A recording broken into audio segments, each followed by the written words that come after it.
বন্ধুরা আমার, আপনারা দেখেন এই হুজুর কত সুন্দর কথা বলছে স্বামী স্ত্রী নিয়ে। আপনারা একবার শুনেন। এটা বুঝেন না।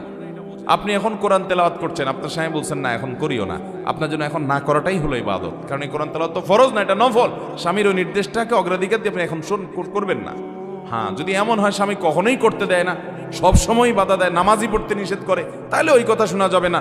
লা তাআতা লি মাখলুকুন ফি মাসিয়াতিল খালিক। আল্লাহর নির্দেশ লঙ্ঘন করে পৃথিবীতে কারো নির্দেশ মানা যাবে না। ভাইরা আমার, কিন্তু এই প্রশ্নে যে বলা হয়েছে মা বাপ তুলে গালিগালাজ করেন, বংশ ধরে বকাঝকা করেন, এই নোংরামি, এই অসভ্যতা অনেক পুরুষের মধ্যে আছে, আবার অনেক মহিলার মধ্যেও আছে। মা বাপ তুলে বংশ তুলে গালিগালাজ করা আছে না নাই বলেন? একটা লোক খারাপ, আপনি তাকে একটা শক্ত কথা বলতে পারেন, তাই বলে গালি দিতে পারেন না। কারণ নবী সাল্লাল্লাহু আলাইহি সাল্লাম বলেছেন যে ইমানদার কখনো লাআন তাআন ফাহিশ বাজি এগুলো হতে পারে না। গালিগালাজকারী, অভিশাপকারী, নোংরা উক্তিকারী, ছোট লোকের মতো কথা বলবে, এটা কোনো ইমানদারকে শোভা পায় না। তো বন্ধুরা, আপনাদের যদি এই ওয়াজটা ভালো লাগে তো আমার এই পেজটা ফলো করে আমার সাথে থাকবেন। আমি ইনশাল্লাহ আপনাদের জন্য নিয়ে আসবো আরও নতুন নতুন এই ধরনের ভিডিও। তো আসসালামু আলাইকুম।